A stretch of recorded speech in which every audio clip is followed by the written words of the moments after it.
Bonjour, bon après-midi. Bandinho sur Étoile Luminous TV. Grande et majeure de vous retrouver encore une fois aujourd'hui. Euh, donc, ambiance, Isa, hein, Cannes, Isa, Betama. Nous sommes tous en train d'apprécier cette Cannes qui se joue. En tout cas, je vous retrouve avec beaucoup de joie, avec beaucoup de force, parce que nos léopards sont vraiment motivés à gagner leur premier match. Nous jouons contre le Bénin pour ceux-là qui ne le savent pas. Le match sera demain à 14h30. En tout cas, nous espérons tous, nous sommes tous derrière nos léopards, nous voulons tous la victoire de nos léopards dans leur premier match parce que nous voulons que nos léopards puissent gagner. Pas aller le plus loin possible parce que dans la dernière CAN, on a atteint les demi-finales. Cette fois-ci, si on ne joue pas la finale, on doit quand même la gagner. Hein? On doit gagner la finale parce que nos léopards sont capables. On a tous les joueurs possibles pour gagner cette CAN. Il y a d'ailleurs un message que je voulais lancer à ceux-là qui voulaient assez que le président Sébastien puisse faire jouer nos joueurs locaux. En tout cas, chaque joueur, chaque coach a sa façon de faire les choses. Il y a des coachs qui sont venus, qui ont fait jouer les locaux et cela n'a abouti à rien. Si celui-ci a sa façon de faire les choses, il trouve que avec les internationaux, il gagne des matchs. Alors pourquoi ne pas faire jouer les internationaux? On a toujours dit on ne change pas l'équipe qui gagne. Donc je ne vois pas pourquoi on doit mettre la pression sur Sébastien au Ponani Atiki Baloko. Non, c'est laisser le coach faire son boulot. Il est en train de nous faire rêver. On n'a pas vécu ces émotions-là. Ça fait un temps. Hein, ça fait un bail qu'on n'a jamais été aussi émotionné par nos léopards. Alors laissons le coach faire son boulot. Soutenons le coach. C'est un coach qui fait très bien son boulot et il y a aussi une façon de comprendre les choses. Vous voyez, quand il y a les joueurs internationaux, ce sont des joueurs qui jouent dans des équipes, dans des grandes équipes. Il y a comme Noah qui joue à Sunderland, une équipe de Premier League, lui et Maswaku. Il y a le joueur Wan-Bissaka qui était un grand défenseur de Manchester United. Maintenant, là, il est à West Ham United. Ce sont des coachs et ce sont des joueurs qui savent qui savent comment fonctionne le football. Donc, si vous dites à ce joueur-là que vous ne jouez pas avec, on ne joue plus maintenant avec 3 défenseurs, on joue avec 4 défenseurs, ils ne vont pas réfléchir. Donc, si c'est 3 joueurs, si c'est 3 défenseurs, moi, je dois aller où? Si c'est 4 défenseurs, moi, je dois aller où? Non, ils savent déjà. Donc, avec 3 défenseurs, moi, je dois me positionner comme ailier gauche ou ailier droite. Donc, c'est automatique. Donc, ça devient un peu plus fluent de voir ces joueurs-là évoluer. Ça devient plus beau à voir. Comme vous les voyez jouer, il y a cette communication, cette entente entre ces joueurs-là. Alors, il faut les laisser évoluer. Hein? Ils ne vont pas paniquer. Comme un autre youtubeur là a dit, ce ne sont pas des joueurs comme on est dans le même groupe dans le mondial, le même groupe avec Cristiano Ronaldo. Ils ne vont pas paniquer en voyant Ronaldo. Un défenseur comme Chancel Bemba, il va craindre Ronaldo. Pourquoi? Hein? Il a déjà joué contre Mbappé, il a joué contre Alan. Est-ce qu'il va craindre Cristiano Ronaldo? Donc, il va jouer son ballon par rapport aux locaux qui n'ont jamais vécu ces genres de matchs. Donc, laissez le coach faire son boulot. Nous sommes tous derrière nos léopards. Les M23 qui attendent seulement le mal de nos léopards, en tout cas, vous allez attendre trop longtemps. Sujet du jour, la situation à Uvira. Qu'est-ce qui se passe? Il y a beaucoup de gens qui m'ont demandé qu'est-ce qui se passe à Uvira. Est-ce que les M23 ont quitté l'Est de la République démocratique du Congo? Est-ce que aujourd'hui on peut dire que finalement Uvira est libéré ou bien c'est juste un semblant? Parce qu'il y a beaucoup de choses qui se racontent là-dessus. Je suis là pour vous éclaircir. Je vais donner toutes les preuves possibles pour vous expliquer la situation à l'Est du pays. D'abord, je reviens par rapport à leur soi-disant retrait. La semaine dernière, ils ont dit qu'ils allaient quitter. C'est vrai, il y a, selon nos caméras, comme quelqu'un, mais un youtubeur aime le dire, selon nos caméras, il y avait, les M23 avaient quitté Uvira, mais il y a toujours des gens qui ont mis en doute cela. Est-ce qu'ils ont réellement quitté? On a vu les jeeps de ces M23 qui rentraient presque vides. Au moment où quand ils étaient ils avaient pris Uvira, il y avait ceux-là qui marchaient, ils étaient nombreux qui marchaient, les jeeps étaient remplis. Maintenant, là, c'était des jeeps presque vides qui retournaient. Qu'est-ce qui se passe ou bien qu'est-ce qui se passe? Qu'est-ce qui s'est passé à Uvira? Quelle est la situation actuelle à Uvira? On a vu les M23 quitter Uvira en direction de Kamanyola. Je vous l'avais déjà expliqué. Donc, de la même, ils sont retournés vers le nord de la province de Kivu, c'est-à-dire de là où ils venaient, de Bukavu, ils sont descendus à Uvira. Alors, ils sont rentrés par la même route vers Kamanyola, d'autres vers la plaine de Ruzizi, c'est-à-dire qu'ils s'étaient séparés. Il y a d'autres qui ont pris la plaine de Ruzizi. Après, on nous a signalé, selon nos sources qui sont à Uvira, on nous a signalé qu'il y a eu des affrontements entre FARDC et M23 dans plusieurs villages du territoire de Fizi. Là, nous sommes à 30 km d'Uvira. Alors, qu'est-ce qui se passe à Uvira? D'une part, il y a un affrontement à 30 km d'Uvira. On cherche quoi? Quel est le problème? Le gouvernement congolais avait émis des doutes par l'entremise de Patrick Mouyaya. On avait émis des doutes quant au retrait de M23. Il y a d'une part, je vais lire pour vous ce qui a été dit. C'est le patron même des Wazalendo qui a dit que je peux vous assurer que les Wazalendo sont déjà à Uvira. Nous attendons l'arrivée des FARDC, de la police nationale congolaise, ainsi que de l'administration civile. Je peux vous rassurer que ces gens ont quitté la ville d'Uvira. Là, c'est le député national Willy Mishiki, qui est le patron même de Wazalendo. Alors, il a dit ça. Il y a, dans leurs conditions, les M23 avaient posé des conditions. Ils avaient dit qu'ils conditionnaient leur retrait total de la ville de Uvira par une commission ou une armée indépendante qui va servir à Uvira, qui doit exister à Uvira. Donc, on ne voulait plus voir ni les FARDC, ni les Wazalendo, ni l'armée burundaise. On ne voulait plus les voir. Donc, les M23 voulaient que Uvira soit occupé par la MONUSCO parce que c'est la seule force neutre qu'on peut citer. Alors, les Wazalendo, eux, ont dit qu'il y a déjà des Wazalendo qui sont retournés là-bas à Uvira. Ils attendaient les FARDC, donc c'est-à-dire ils ont fui quand les M23 ont pris la ville d'Uvira et puis quand ils sont partis, ils sont retournés. Qu'est-ce qui se passe? Toujours, je suis en train de vous donner des informations. Je vous passe une autre vidéo. Je vous passe une autre vidéo rapidement. Toujours sur la situation à l'est du pays. Suivons ça.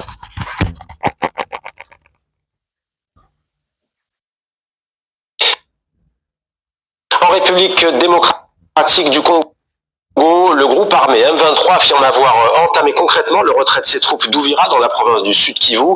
C'est une ville qui a été conquise par ses miliciens il y a 8 jours au terme d'une offensive éclair qui a provoqué la colère des États-Unis et pour cause, c'était juste au lendemain de l'accord de paix conclu à Washington.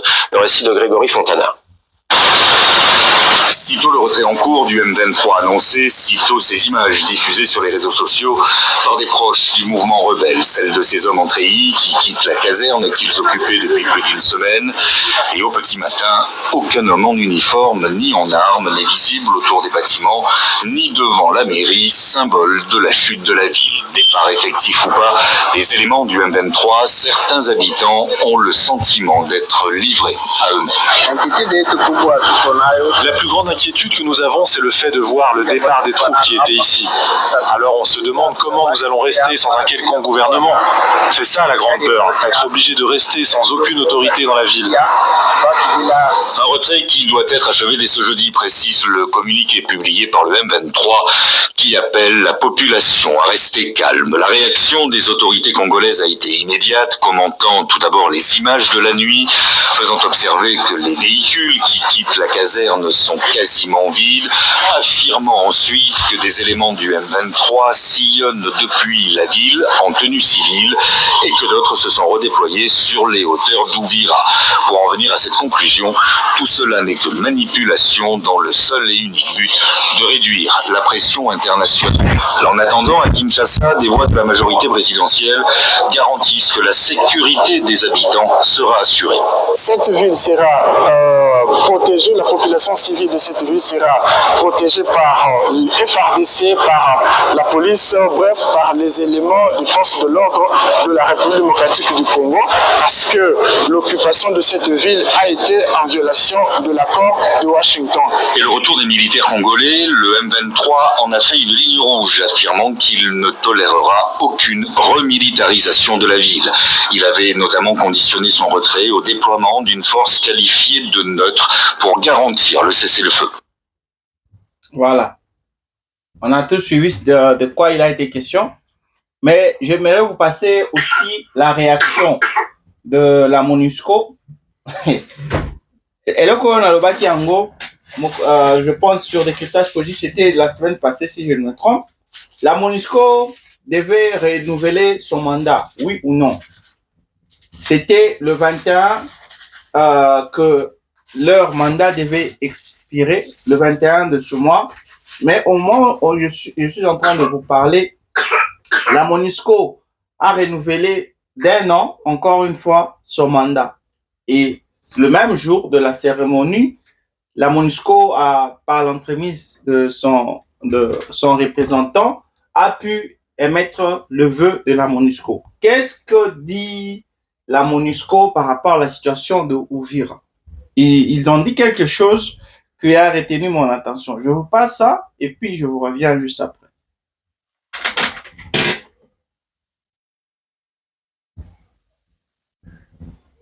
De la Fédération de Russie de sa déclaration et donne la parole aux États-Unis. Merci. Les États-Unis se félicitent d'avoir voté pour le renouvellement de cette mission essentielle d'une année supplémentaire et nous remercions la France d'avoir mené les négociations. Nous nous félicitons devant cette mission de maintien de la paix stratégiquement placée pour appuyer les efforts actuels du président Trump pour ouvrir la voie à la paix dans la région.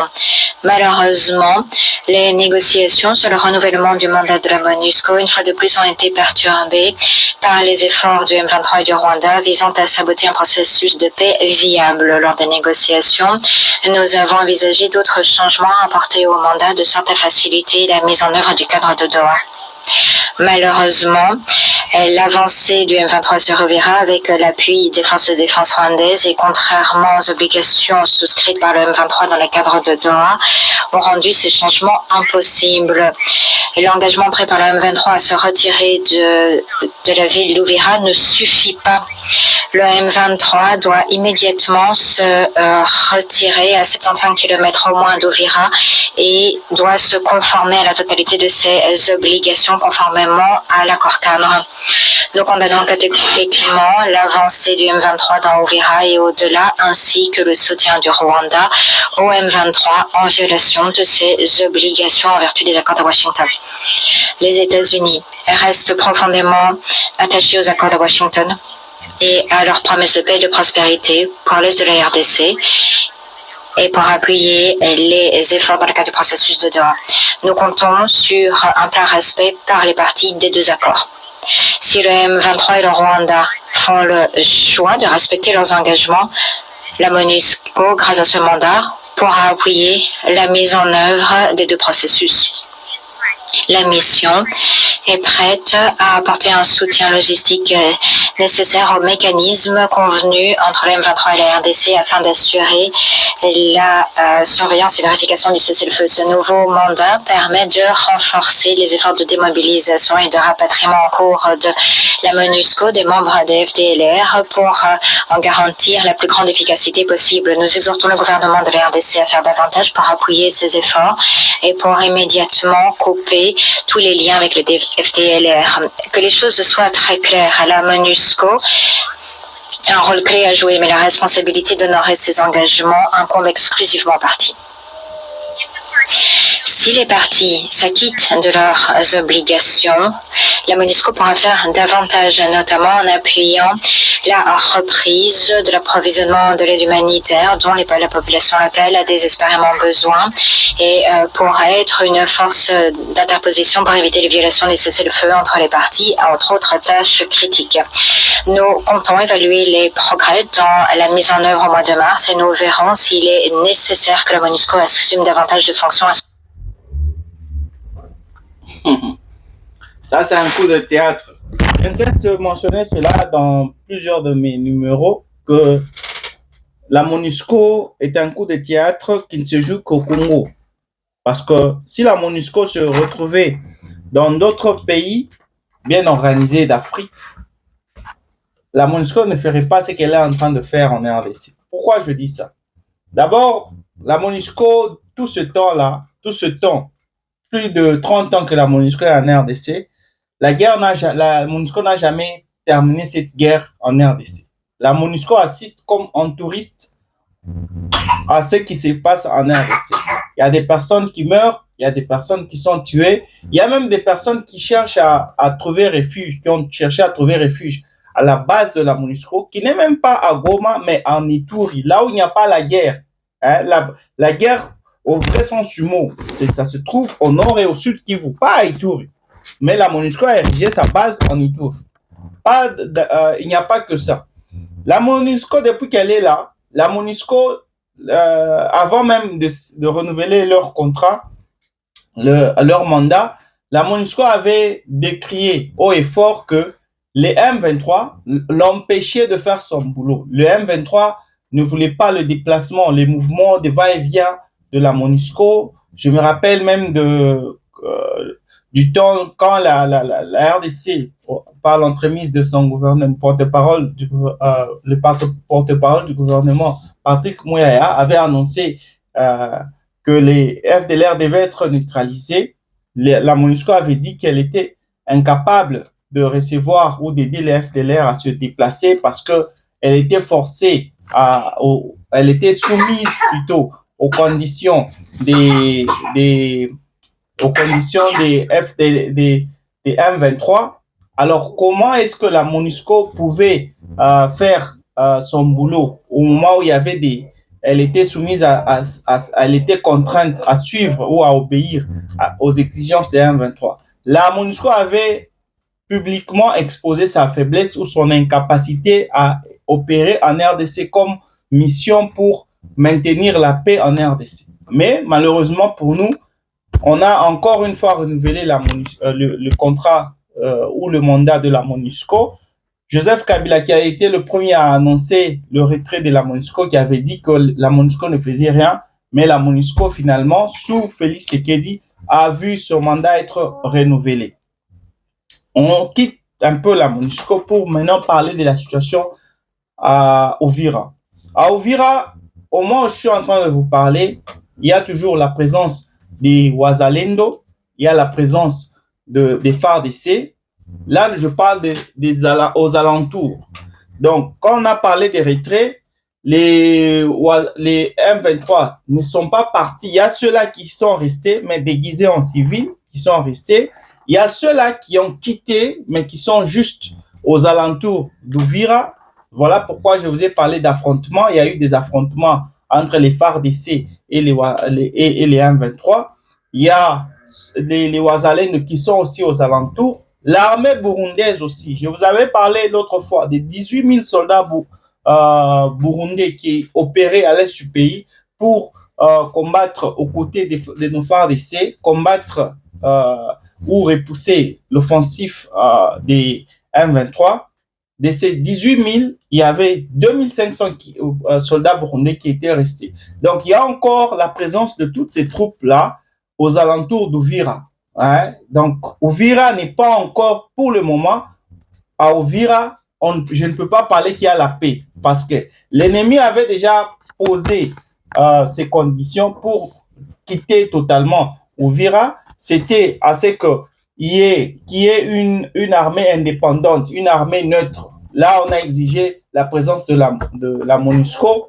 À part ça, on a exigé à ce que la population ne soit pas mêlée aux activités militaires des Wazalendo et consorts parce qu'on a compris que les civils d'Uvira cherchaient à travailler ensemble avec les Wazalendo pour contraindre les M23 de ne pas prendre position à Uvira.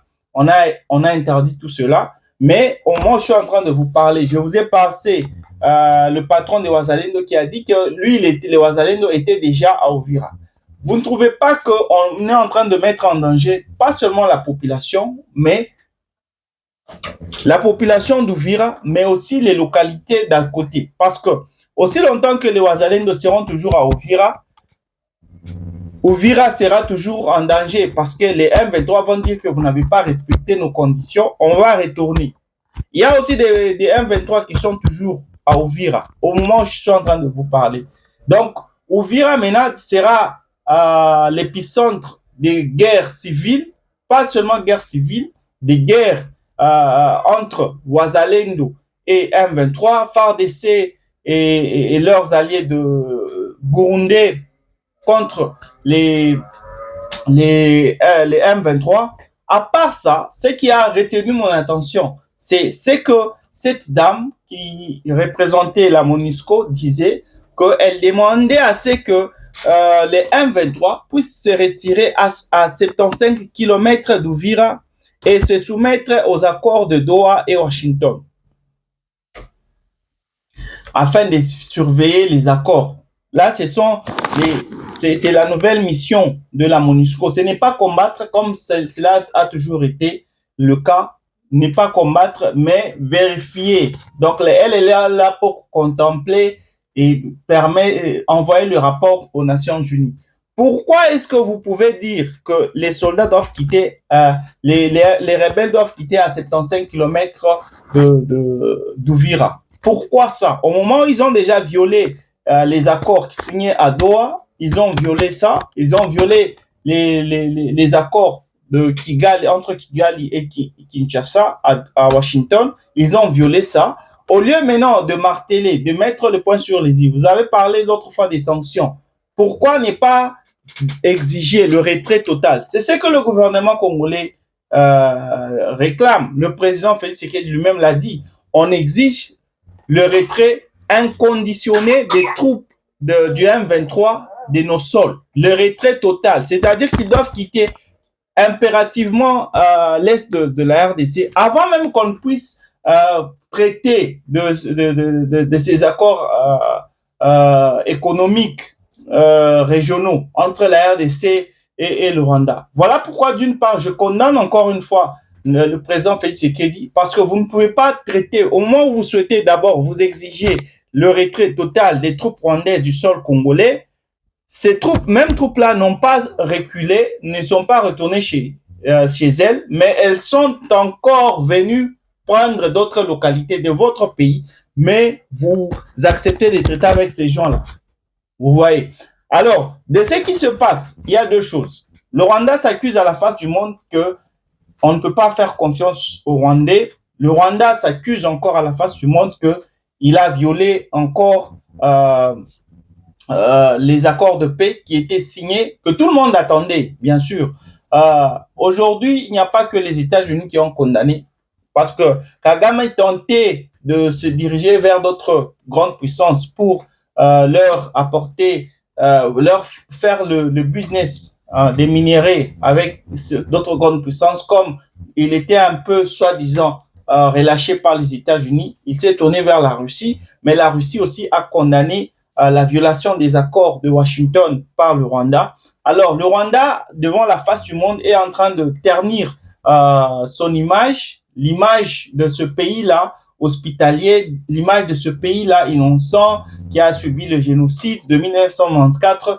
On est en train de comprendre que Kagame n'est pas la victime, mais c'est elle-même qui est à la base de tout ce qui se passe en République démocratique du Congo. Alors, Kagame est en train de s'accuser. Mais de l'autre part, nous ne devons pas maintenant dire que parce que le Rwanda a violé les accords, mais nous devons toujours regarder vers les États-Unis, un peu comme Madame Thérèse l'avait fait là, la ministre des Affaires étrangères, elle qui était partie aux États-Unis pour parler à Donald Trump, lui dire que non, le Rwanda a violé encore une fois les accords. À quelques jours, à peine avoir signé ces accords, le Rwanda, les M23 ont pris une autre localité, une autre ville, une autre grande ville de l'Est. On parle d'Uvira. Ainsi, Donald Trump se devrait d'appeler Nanga pour dire de quitter Uvira. Vous voyez. Maintenant, est-ce qu'on va continuer à vivre comme ça? C'est-à-dire, quand les choses ne vont pas bien sur le terrain, on va appeler les États-Unis. Voilà pourquoi sans le comprendre bien, sans le savoir, on est en train de se rendre indépendant des États-Unis. Les États-Unis on n'aura pas de mots devant les États-Unis. Les États-Unis vont dire, on a besoin de ça, on sera obligé de les faire. Pourquoi? Parce que ils vont dire qu'on a tout fait pour vous. On a fait ça, on a fait ça, on a fait ça, on a fait ça. Qu'est-ce que vous pouvez dire aujourd'hui? Vous voyez? Alors, en tout cas, c'est une très mauvaise chose qui est en train de se passer. De l'autre côté, nos populations sont en train de mourir, nos frères et sœurs sont en train de mourir et on ne s'inquiète pas. On ne s'inquiète pas, on trouve que c'est normal. Oh non, retirez-vous à 75 km. Pendant que vous dites ça, il y a des gens qui meurent et même les 75 km, c'est toujours sur notre propre sol congolais. Je vais vous donner l'exemple des mêmes Américains chez qui nous allons chercher de l'aide.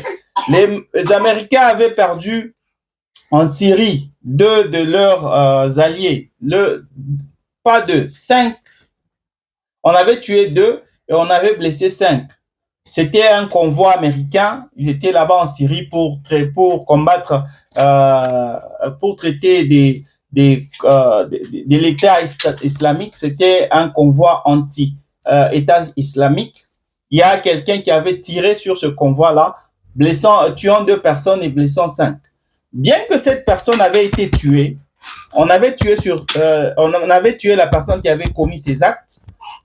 Le même jour, le président de la République, le président Donald Trump avait dit, si vous tuez un Américain, vous êtes déjà un homme mort parce que on va vous chercher partout, on va vous trouver et on va vous tuer.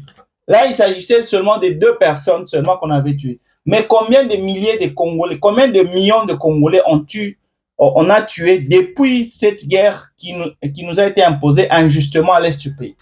Et c'est à nous de continuer à demander à ce que les États-Unis viennent à notre rescousse pour apporter la paix. Si les États-Unis, je ne cesse de le dire, si les États-Unis voulaient réellement terminer cette guerre, il y a longtemps que les États-Unis l'auraient déjà fait. Mais l'intérêt ou l'objectif des États-Unis, ce n'est pas d'apporter la paix à l'est du pays, mais c'est plutôt de traiter avec nous pour voler, piller nos minéraux que nous leur avons accordés. C'était ça, leur objectif. Mesdames et messieurs, c'était Décryptage politique avec votre frère Francis. Merci d'avoir été des nôtres. Courage à nos léopards. On est avec vous demain, en tout cas. Victor Eza Abisso. On se retrouve demain. Bye et à la prochaine.